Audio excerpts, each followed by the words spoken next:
جنون novel by ابن آدم episode number 2۔ Faryal bath room سے نہا کر نکلی اور آئینے کے سامنے کھڑی ہو کر تیار ہونے لگی۔ آج اس نے گرین کلر کا سوٹ پہنا ہوا تھا، ریڈ لپسٹک پکڑی اور اپنے پنک ہوٹوں پر لگانے لگی۔ مہرین جو پیچھے بیڈ پر بیٹھی یہ سب دیکھ رہی تھی، غصے والا منہ بنا کر بولی، دیکھو کتنی جلدی ہے اس عورت کو سسرال جانے کی۔ فریال تھوڑا ہنستے ہوئے بولی، نہیں یار، تمہیں پتہ تو ہے کہ شہرام بھائی آ چکے ہیں لینے اور تمہیں اس ٹائم ان کے پاس ٹائم نہیں ہوتا۔ یہ کہہ کر فریال مہرین کی طرف مڑی اور بولی، مہرین میں کیسی لگ رہی ہوں؟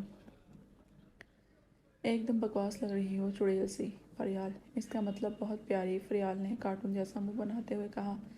مہرین، بس بس ڈرا نہ مجھے اب۔ فریال دروازے کی طرف چلتی ہوئی بولی، چلو چلیں، شہرام بھائی انتظار کر رہے ہوں گے۔ مہرین نے پیچھے سے ہاتھ پکڑ لیا اور بولی، یار ایک بار گلے تو مل لو، پھر پتہ نہیں کب آؤ گی۔ فریال، رات سے ابھی تک تمہارا دل نہیں بھرا؟ یہ کہہ کر فریال نے اس کو گلے لگا لیا۔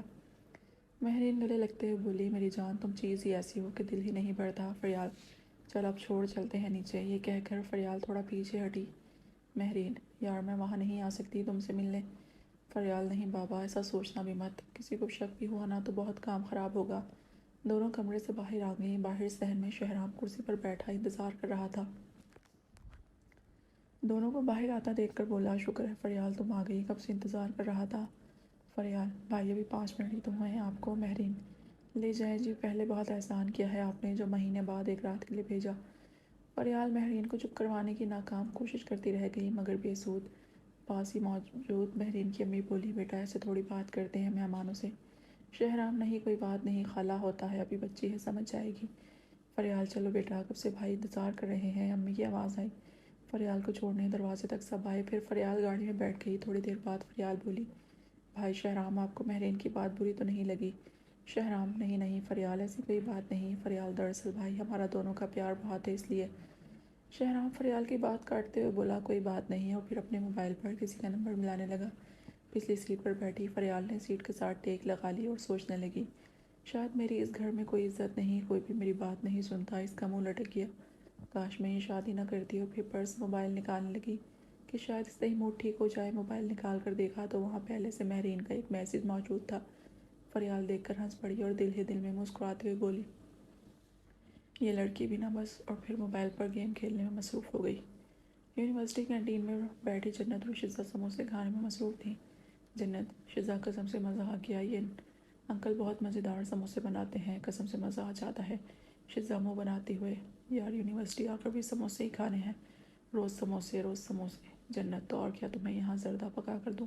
جنت ہنستے ہوئے بولی۔ شزا، ہائے میرے خدایا، میری قسمت میں یہی تھی۔ جنت چپ کر کے سموسے کھا، مجھے نہیں جانا ہوٹل میں پیزا کھانے، زیادہ دل کر رہا ہے، نہ تو ہاسٹل منگوا لینا، مگر میں ہوٹل نہیں جا رہی۔ جنت سموسے کھاتے ہوئے بولی، شزا، یار تمہیں وہاں کوئی کھا لے گا کیا؟ وہاں انسان ہی تو ہیں۔ جنت، نہ بابا نہ، یہ جو ہوٹل ہوتے ہیں نا، توبہ توبہ۔ جنت کانوں کو ہاتھ لگانے لگی اور بولی، چھوڑ دو، اور 2 سموسے اور منگوا کر دو مجھے۔ شزا، لو میرے کھا لو تم، میں نہیں کھاتی یہ سوغات۔ جنت، ٹھیک ہے میں کھا لیتی ہوں۔ پھر منہ بناتے ہوئے بولی، اب اندر کیا جانے ادرک کا سواد۔ رات کے 10 بج چکے تھے اور بیگم راحلہ کوثر کے گھر اس وقت مکمل خاموشی تھی، سب اپنے اپنے کمروں میں سونے کی تیاری کر رہے تھے۔ فریال، فرقان، آپ کی کل والی رات کیسی گزری میرے بغیر؟ فرقان، فریال، رات ذرا بھی اچھی نہیں گزری۔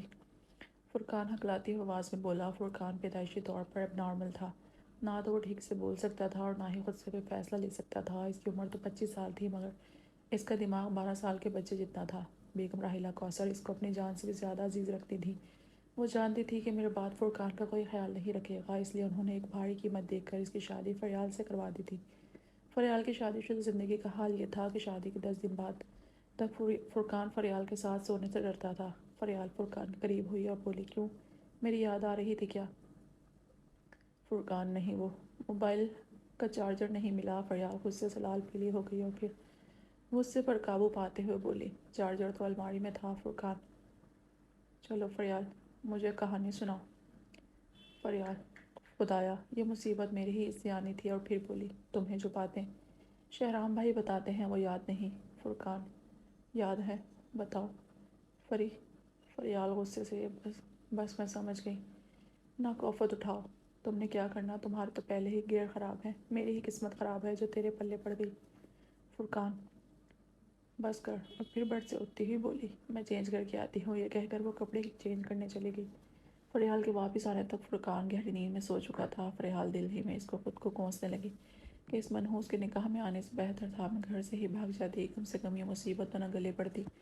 انہی سوچوں میں گم تھی کہ اسے بھوک کا احساس ہوا اور وہ کچن کی طرف چل پڑی۔ جیسے ہی وہ شہرام اور ہادیہ کمرے کے پاس پہنچی تو اسے اچانک شہرام کی آواز آئی۔ اسے تجسس ہوا اور وہ ایک سائڈ کھڑکی سے چھپ کر اندر جھانکنے لگی۔ ہادیہ شہرام کی گود میں سر رکھ کر لیٹی ہوئی تھی اور شہرام اپنا ہاتھ اس کے بالوں میں گھما رہا تھا۔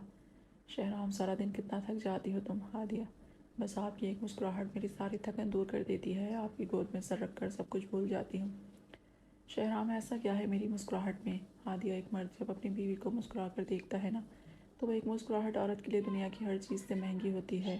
شہرام، آج تو بہت رومانٹک ہو رہی ہیں۔ شہرام کا ہاتھ ابھی بھی بالوں میں تھا۔ ہادیہ، میں تو روز ہی رومانٹک ہوتی ہوں، بلکہ جیسے ہی آپ کو دیکھتی ہوں رومانٹک ہو جاتی ہوں، بس آپ ہی مصروف رہتے ہیں۔ شہرام، ہادیہ میری جان، تمہیں پتہ تو ہے آج کل کتنی مصروفیات ہیں۔ ہادیہ، مصروفیات میں ہی تو وقت نکالا جاتا ہے اپنوں کے لیے، ورنہ جب بندہ فری ہو تو کسی سے بھی مل لیتا ہے، بات کر لیتا ہے۔ شہرام، شادی کو 5 سال ہو گئے مگر تمہارا یہ شکوہ نہیں ختم ہوا۔ ہادیہ، شہرام، یہ شکوہ نہیں محبت ہے۔ آپ سارا دن ابھی میرے ساتھ رہیں گے تم بھی میں یہی کہتی رہوں گی۔ شہرام، جانیے کیسی محبت ہے۔ ہادیہ، یہ محبت ہی تو تم مردوں کو سمجھ نہیں آتی۔ عورتوں کے پاس ایک دل ہی ہوتا ہے اور وہ بھی بہت قیمتی ہوتا ہے۔ شہرام نے ہادیہ کے ماتھے پر بوسہ دیا اور بولا، میری جان، مجھے پتہ ہے آپ کا دل بہت قیمتی، بلکہ آپ خود بہت قیمتی ہیں، آپ کی باتیں بہت قیمتی ہیں۔ ہادیہ ہنستے ہوئے، یہ تو آپ مکھن لگا رہے ہیں شہرام، اپنوں کو کبھی مکھن نہیں لگایا جاتا، وہ آپ کے جذبات ویسے ہی سمجھ لیتے ہیں۔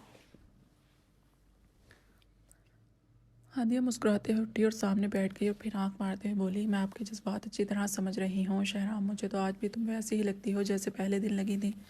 شہرام نے ہادیہ کا ہاتھ پکڑ کر اپنی طرف کھینچا اور اس کو ایک بوسہ دیا اور پھر بولا، ایک مرد کو دنیا میں سب سے زیادہ عزیز عورت ہوتی ہے وہ عورت جو اس کے دل میں بس جائے، اور پھر دو الگ جسم مگر ایک روح ہوتے ہیں، جب تک ایک دوسرے کو دیکھ نہ لیں سکون نہیں پاتے۔ ہادیہ، جس رشتے کا آغاز پاک آیتوں کی تلاوت سے ہو، اس رشتے کی مٹھاس کبھی ختم نہیں ہوتی۔ شہرام نے پھر ہادیہ کا ہاتھ پر بوسہ دیا۔ شہرام، یہی شرمانا تو مجھے پسند ہے میری جان۔ ہادیہ، چھوڑے نہ۔ ہادیہ کا چہرہ سرخ اور سانسیں تیز ہو گئی تھیں۔ ہادیہ کی خوبصورت گردن وہ شہرام کے سامنے تھی۔ شہرام چہرے پر ہلکی سی مسکراہٹ لاتا۔ ہادیہ، کیا کرنے لگے ہیں؟ رک جائیں۔ شہرام خاموش ادھر کھڑکی پر کھڑی فریال یہ پیار بھرا سارا منظر دیکھ رہی تھی اور خود کو کوس رہی تھی کہ ایسے کہ اسے کن گناہوں کی سزا ملی کہ سب کچھ ہوتے ہوئے بھی وہ ہر چیز سے محروم ہے۔ یہ پیار بھرا رومانٹک منظر کمرے میں جاری تھا اور فریال بھیگی آنکھوں اور بوجھل قدموں کے ساتھ اپنے کمرے کی طرف چل پڑی۔ کمرے میں پہنچ کر وہ روتی بھی لگتی ہوئی بستر پر گری۔ بستر پر بیٹھی شزا پیزا انجوائے کر رہی تھی اور ساتھ والے بیڈ پر جنت موبائل استعمال کر رہی تھی۔ جنت پیزا ختم ہوتا دیکھ کر بولی، تھوڑا سا نان مجھے بھی دینا۔ شزا حیران ہوتے ہوئے، کیا کہا نان؟ جنت، تو اور کیا نان ہی ہے، بس اوپر مسالے لگائے ہوئے ہیں۔ شزا، ہاں، اور یہ نان تمہارے گاؤں سے 10 روپے کا ملتا ہے، ساتھ ایک آلو والی ٹکی بھی ہوتی ہے اور چٹنی بھی، اور تم بہت مزے لے کر کھاتی ہو، یہی کہنا ہے نا؟ یہ سٹوری میں 18 بار سن چکی ہوں، اب نہ سنانا میری بہن، مجھے پیزا انجوائے کرنے دے۔ شزا اتنی تیزی سے سب کچھ کہہ گئی کہ جنت کا منہ کھلا ہی رہ گیا۔ جنت کا کھلا منہ دیکھ کر شزا بے اختیار ہنس پڑی اور جنت بناوٹی غصہ لا کر بولی، ٹھیک ہے، بنا لو جتنا مذاق بنانا ہے۔ شزا نے سارا پیزا اکیلے ختم کر دیا اور جنت اس کا منہ دیکھتی رہ گئی۔ جنت، ٹھیک ہے، اب میں نے بھی سموسے نہیں کھلانے، حساب برابر۔ شزا ہاتھ جوڑتے ہوئے، بہن یہ میرے ہاتھوں کی طرف دیکھ، تمہیں پیزا میں کھلا دوں گی مگر یہ دوبارہ سموسوں کا نام نہ لینا۔ جنت، واقعی شزا تو اتنی اچھی ہے۔ شزا، ہاں، اگر میرے ساتھ پیزا کھانے ہوٹل میں چلو گی تو کھلاؤں گی۔ جنت، مطلب تو نے کبھی نہیں کھلانا۔ شزا نے پیزے کا خالی ڈبہ جنت کی طرف پھینکا اور بولی، جنت تو کتنی کمینی ہے۔ جنت، بس زیادہ تعریف نہیں کرو، ویسے میں صبح تمہاری جینس پہن لوں، وہ پنک شرٹ والی۔ شزا حیرانگی سے، کیا تو سچ میں پہنے گی وہ شرٹ اور جینس؟ جنت، ہاں، میرا بھی دل کر رہا ہے۔ شزا، شکر ہے، تجھے بھی ہوا لگی۔ صبح ناشتے کے ٹیبل پر شہرام، ہادیہ اور بیگم راحلہ کوثر ناشتہ کر رہے ہیں۔ بیگم راحلہ، فرقان اور فریال نہیں اٹھے ابھی تک؟ ہادیہ، میں ان کو وہاں ہی ناشتہ دے دیتی ہوں۔ راحلہ، یہ کیا بات ہوئی، کوئی ذمہ داری دو اسے۔ اور پھر شہرام کو مخاطب کرتے ہوئے بولی، جو چائے پی رہا تھا۔ شہرام، تمہیں شادی کی پارٹی کا بولا تھا؟ شہرام، جی امی جان، سب انتظامات مکمل ہیں، اور سب کو دعوت نامے بھیج دیے گئے ہیں۔ رائلا، کوثر، ہادیہ، مجھے میٹنگ میں جانا ہے، اس لیے میں پارٹی میں شرکت نہیں کر سکوں گی۔ یہ ساری پارٹی تم مینیج کرنا، شکایت نہ ملے مجھے، اور اس نواب زادی کو بھی سمجھا دینا۔ ہادیہ، جی جی امی جی، یہ کہہ کر بیگم راحلہ اٹھ کر اپنے کمرے میں چلی گئی اور ہادیہ فرقان اور فریال کے لیے ناشتہ لے کر جانے لگی۔ شہرام بیگم پیار سے سمجھانا، چھوٹی بچی ہے وہ، اور فرقان کا تو تمہیں پتہ ہی ہے۔ فریال اپنے کمرے میں بیٹھی اپنی قسمت کو کوس رہی تھی کہ اچانک دروازے پر دستک ہوئی اور ساتھ ہی ہادیہ کی آواز آئی۔ ہادیہ، فریال اندر آ جاؤ کیا؟ فریال اچانک آواز سن کر چونک گئی اور بولی، جی بھابھی آ جائیں۔ ہادیہ اندر آئی اور ناشتہ سائڈ ٹیبل پر رکھ کر بولی، تم لوگ آئے نہیں آج ناشتہ کرنے؟ فریال، بھابھی بس لیٹ ہو گئے۔ ہادیہ، میں سمجھ سکتی ہوں تمہاری حالت کیسی ہے اور تم کن حالات میں ہو، مگر اب کیا ہو سکتا ہے، جو ہونا تھا وہ تو ہو گیا۔ خود کو کسی ایکٹیویٹی میں مصروف رکھو، ٹائم گزر جائے گا، یوں کمرے میں خود کو بند کر لینا تو خودکشی کرنے کے مترادف ہے۔ ہادیہ فریال کے پاس بیٹھتے ہوئے بولی، فریال بھابھی، اس زندگی سے خودکشی اچھی ہے، شاید اللہ نے خودکشی حرام ہی اس لیے کی ہے کہ اس زندگی سے چھٹکارا نہ پا سکو۔ ہادیہ، حالات کے سامنے جھکا نہیں کرتے بلکہ حالات کا مقابلہ کرتے ہیں، ہوتا تو وہی ہے جو قسمت میں ہوتا ہے۔ فریال، بھابھی، یہ سب حادثات میری ہی قسمت میں لکھے ہیں۔ 10 سال کی تھی تو ماں باپ چھوڑ گئے، لڑکی تھی، نہ ابا کی فیملی سہارا بنی نہ اماں کی فیملی کو میرا احساس ہوا، آخر ایک محلے دار مسیحا بنا اور ثواب کی خاطر اپنے گھر میں رکھا، بہت مشکل سے وہ وقت گزارا اور پھر جب جوان ہوئی تو وہی مسیحا سوداگر بن گیا اور میری باقی زندگی اس لاغر سے شخص کو بیچ دی۔ ہادیہ، میں سمجھ سکتی ہوں مگر اب کیا کر سکتے ہیں، جو ہونا تھا ہو چکا، خود کو کسی اچھے کام میں لگاؤ، کسی دوسرے کا بھلا کرو، دیکھو اس گھر میں دنیا کی ہر چیز ہے، تمہیں پتہ ہے فریال، لڑکیاں سمندر کی ریت کی طرح ہوتی ہیں، اگر ساحل پر ہوں تو رون دی جاتی ہیں اور اگر سمندر کی تہہ میں ہوں تو کیچڑ بن جاتی ہیں، لیکن اسی ریت کا وہ ذرہ جو خود کو مضبوط سیپ میں ڈھک لے وہ موتی بن جاتا ہے، اور وہ مضبوط سیپ ہر ریت کے ذرے کا مقدر نہیں بنتی، تمہیں وہ مضبوط سیپ مل چکی ہے۔ فریال، بھابھی، عورت چیزوں کی بھوکی نہیں ہوتی، عورت پیار کی بھوکی ہوتی ہے، عزت کی بھوکی ہوتی ہے۔ وہ عورت جو ساری زندگی کسی شہزادی کی دلہن بننے کے خواب دیکھتی ہے، وہ صرف پیار اور عزت ملنے پر کسی ایسے شخص سے بھی شادی کر لیتی ہے جو جھونپڑی میں رہتا ہو۔ پیسہ ہی سب کچھ نہیں ہوتا، پیار، احساس، عزت، جذبات، اس سے بڑھ کر بھی بھلا کچھ ہو سکتا ہے۔ شادی سے پہلے بھی جس گھر میں تھی وہاں پیسوں کی کمی نہیں تھی، صرف رشتوں کی کمی تھی، میرے پاس سب کچھ تھا، بس کوئی اپنا نہیں تھا، اور یہ شادی میں نے پیسوں کے لیے نہیں رشتوں کے لیے کی ہے۔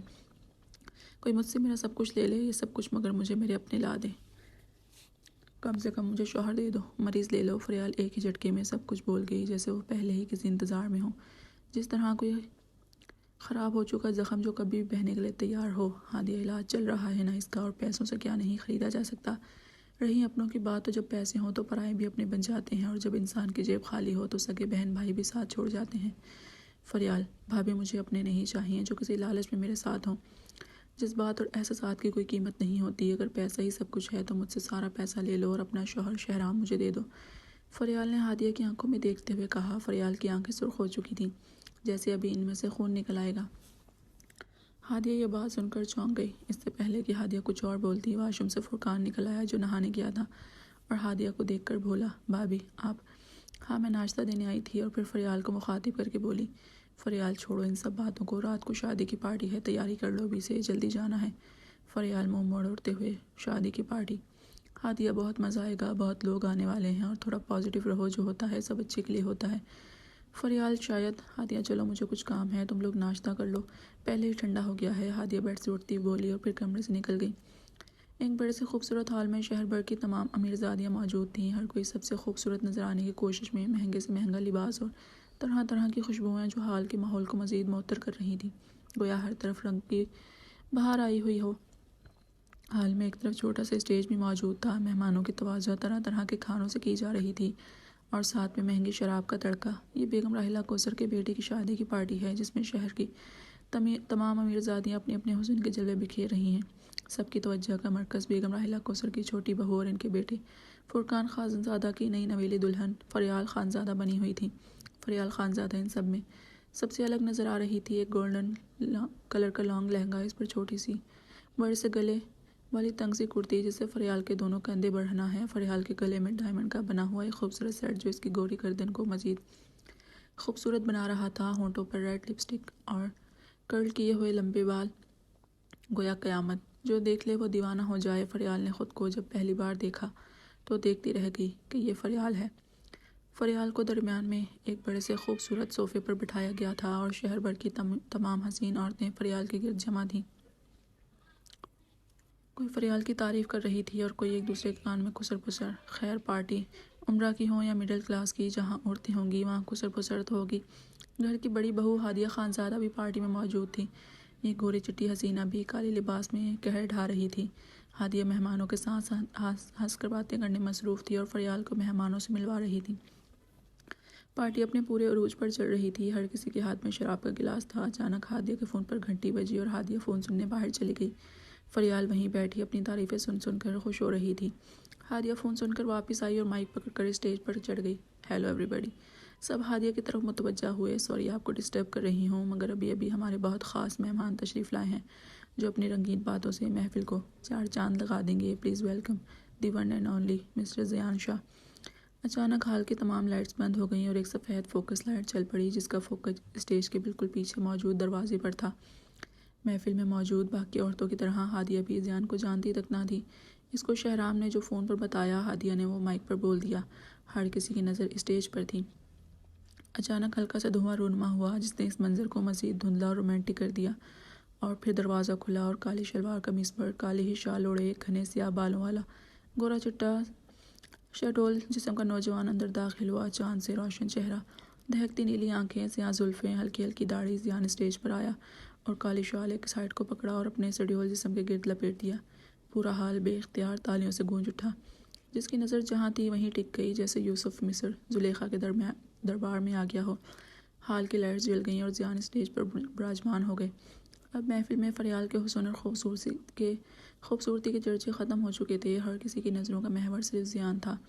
اسٹیج پر کھڑی ہادیہ پر زیان کی شخصیت کا ایسا رعب حاوی ہوا کہ وہ مزید کچھ کہے بغیر کانپتے ہاتھوں کے ساتھ زیان کو مائک پکڑا کر نیچے اتر گئی۔ مرشد نے نظریں اٹھا کر ایک طرف حال کو دیکھا اور پھر مسکرا دیے، پھر نظر جھکا لی اور پھر گویا ہوئے، آداب، میں زیان شاہ۔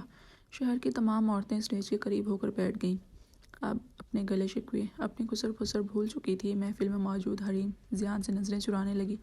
حریم وہ واحد عورت تھی جو پہلے سے زیان کو جانتی تھی۔ زیان نے حریم کی طرف دیکھا اور ہلکی سی مسکراہٹ دی۔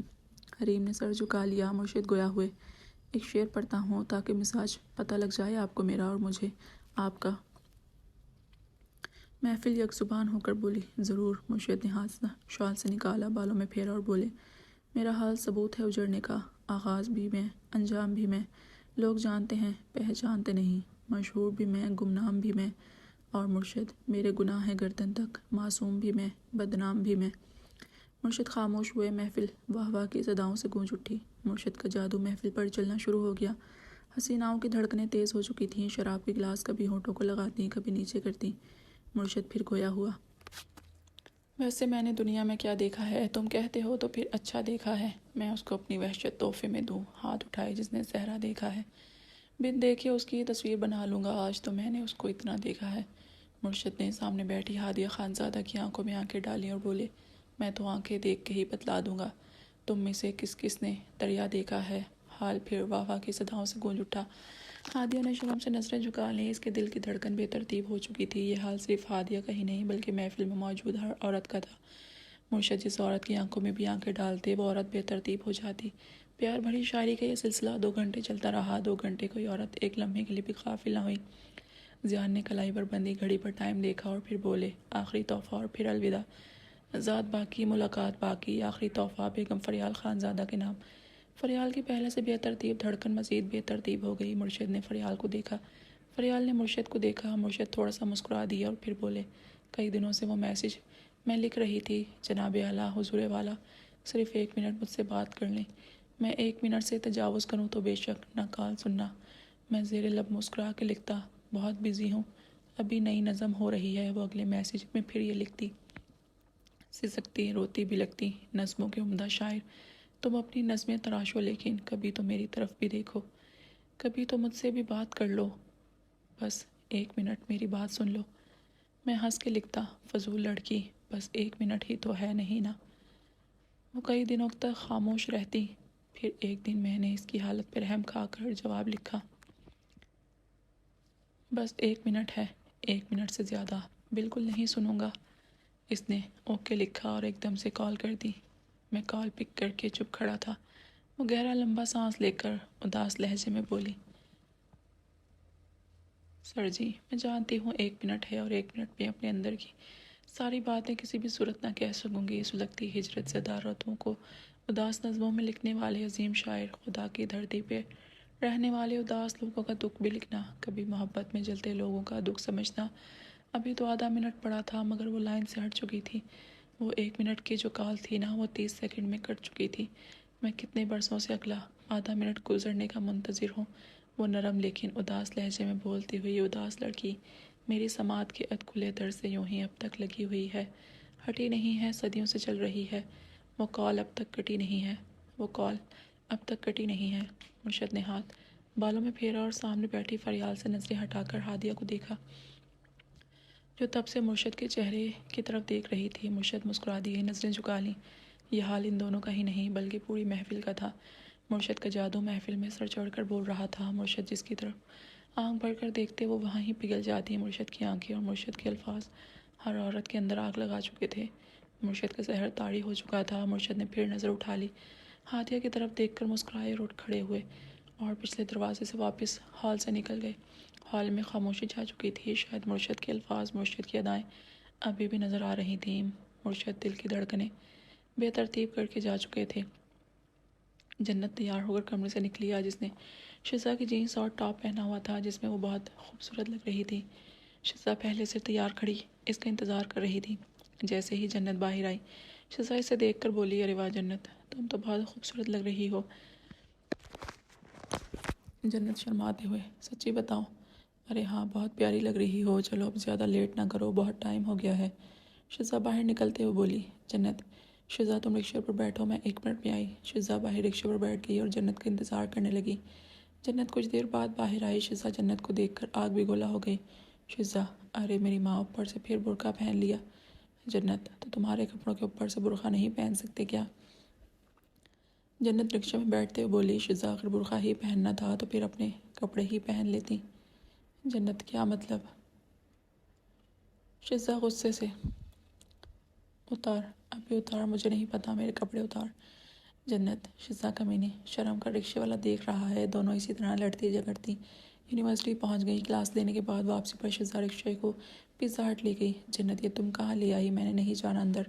شزا، پلیز جنت چلو نا، پلیز اندر چلتے ہیں۔ جنت، یار ہوٹل میں مجھے شرم آئے گی۔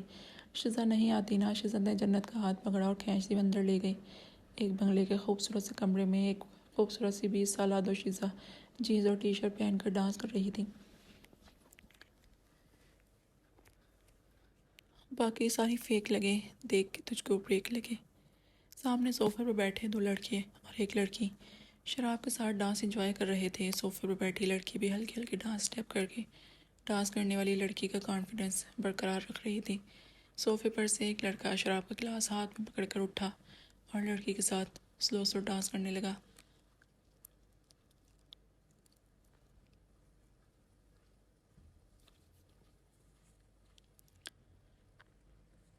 لڑکا لڑکی کے منہ کو شراب کا گلاس لگاتا، لڑکی ایک گھونٹ شراب پی کر پھر ناچتی۔ لڑکا اپنی شرٹ اتار کے پھینک گیا تھا۔ سامنے صوفے پر بیٹھی لڑکی بھی اٹھ کر ناچنا شروع کر گئی تھی۔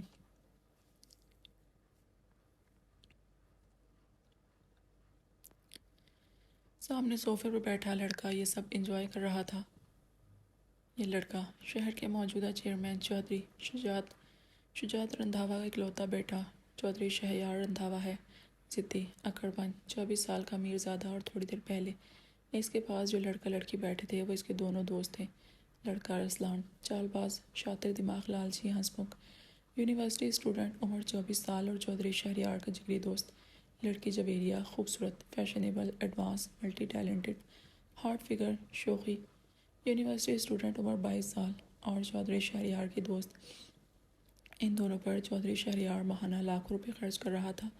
دونوں کے انڈر گارمنٹ سے لے کر مہنگے کپڑوں تک، موبائل لوڈ سے لے کر گاڑی کے پیٹرول تک، ایک ایک روپیہ، ایک ایک پیسہ چودھری شہریار کا خرچ ہوتا تھا۔